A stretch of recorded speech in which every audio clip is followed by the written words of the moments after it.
school, well, from an infant's separation anxiety to a toddler's fear of the dark, all children have real worries. However, there does come a point where normal anxiety can become a disorder. So to help distinguish between what's normal and what's a concern and how to deal with childhood anxiety, please welcome psychologist Sally-Ann McCormack. Really important topic, Sally-Ann. First of all, what sort of kids worry about?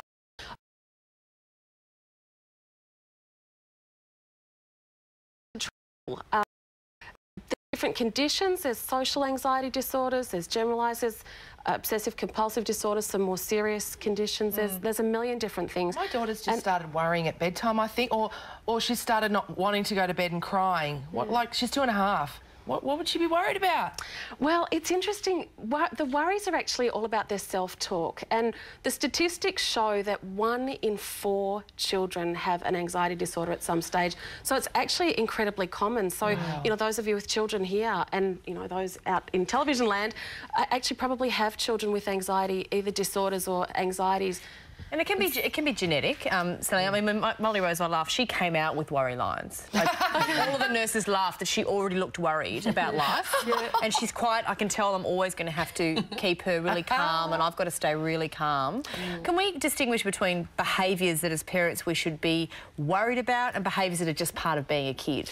Well, I think if it interferes with their functioning, I mean, that's a fairly obvious thing to say. If it's interfering with their enjoyment of life, if they're not able to go to school, if they're not able to socialise with their friends. To sleep, absolutely. A lot of the common presentations that I get in my practice are things like sore stomachs, headaches. Sleep is another big one as well. I know, and worry. They are, absolutely. And the thing with these children, these days, is that part of it is treatable. Well, it is treatable. It's 100% treatable, but it's all about self-talk. You said that it's genetic. There is the argument between genetic and nurture. So some of the things, overprotective parents can actually bring on anxiety as well, because if you're sitting there saying, "Oh, darling, I love you, I'll protect you from everything," the message that you're giving your children is that the world out there is a scary place. So you have to be really careful in the way that you manage and deal with your children. So what can we do? This scares me because I want to be able to control everything that's happening to my children, so everything's okay all the time, but I can't get into their little heads to say, "Don't worry, it's going to be okay." So what can I do to help them? Well, don't try to control them. I guess for a start would probably be one of the things. I just want them to be okay and happy. And the amount of people that say, "Can I just wrap them in cotton wool?" And the answer is no, you can't do that. Can I lock them in a room in the house? And keep them together forever. No, but there's a lot of things. Look, in my practice, I talk about ants, which are automatic negative thoughts. So those little ants, they're everywhere. Everyone has them. It's no one's fault. They're small little things. They kind of talk to you inside your head, and you know, they're telling you things that pretty much aren't true. And so what we do is we kind of leave that to the side and we say, right, those naughty ants, are they telling you things that aren't true at the moment? Are they telling you that you're a bad person, you're doing the wrong things, you're going to get into trouble?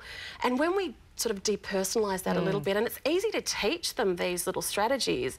If we can depersonalise a little bit, then they can actually stop blaming themselves and thinking that it's their own fault. And what a great strategy to grow up with as an adult. I'm going to implement that for me. And what are your ants telling you, Em? Well, and we deal with it as adults. I think sadly we don't learn to our mid-30s to deal with the ants in our own head. You've got some great books here, and also it's probably worth mentioning some kids work really well with the little the worry people. That at the end of the day you have a little bag of the little people and you give them all the worry, put them in your bag so that it's almost like we're taking it out of our head and we're not worrying about those things tonight.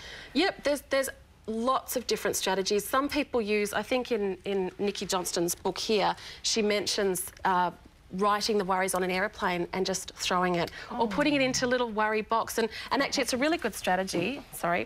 It's a really good strategy to have a box where you write your worries down, you put them in the box.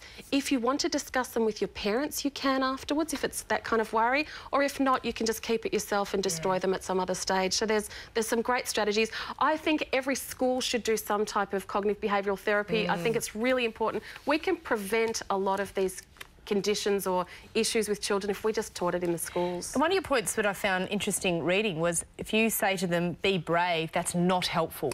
It is absolutely not helpful because what you're doing is asking them to go against their instinct. When you have anxiety, it triggers adrenaline. So you've got your heart pumping, dizziness, you're feeling really unwell, nausea, and you're saying, yeah, just do it anyway. Yeah. So that they're fighting against their instinct. So you're not helping them because then they feel like failures, and then you're saying, you know, well, just do it. So what should we be saying? What's the language? I think we need to listen to them. I think that we need to acknowledge what they're saying, encourage them to talk about it, and for you to actually, what I do in my family, my kids think I'm wacky and I don't really care, is that I model it. So I talk out loud. So I might actually model healthy self-talk because we're all taught to speak. You know, we're corrected by our parents when we need to be, but we don't actually get taught how to think. And it's great if a parent who has healthy self-talk rather than unhelpful, I guess, is to actually model it. And so I might say, oh, you know, look, I just did that wrong, but, you know, never mind because X, Y, and Z. And so I'm actually modelling a really healthy way of responding to a situation. You are modelling like crazy for me, babes. I find you a very inspiring mum. Thank you so much. Put your hands together for Sally Ann McCormack. Thank you. In the next